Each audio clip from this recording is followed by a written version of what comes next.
ku kigambo taata. Taata kye ki? Taata ye muntu ataata.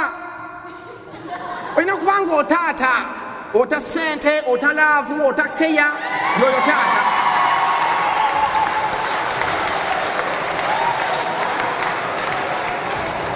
Taata atata taba taata.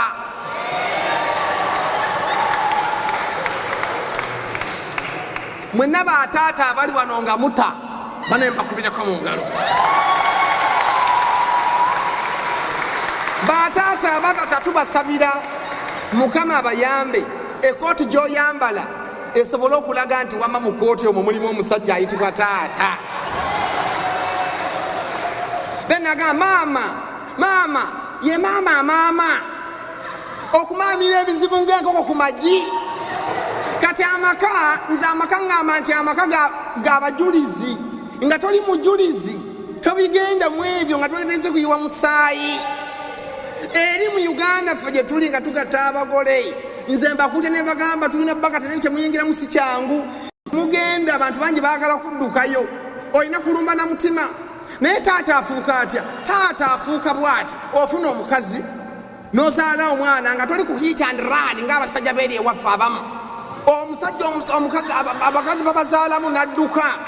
Katuyina mounting women who are single mothers because of the men who are on hit and run, hit and take off. Taata ya taata ofukula ng'ofuna omukazi. Ntanya okugera ku bavubuka nga tawasiza.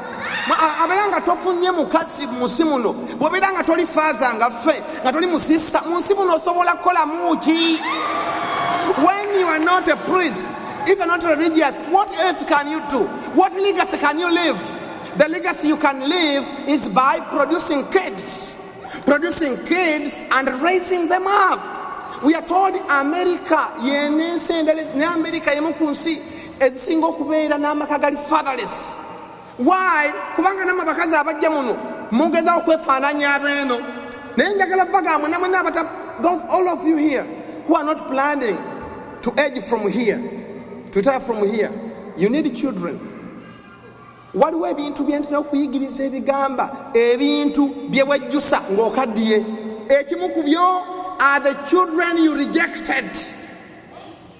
The children, whoever is here and you have rejected children, there are some men in America who are having balances carried forward.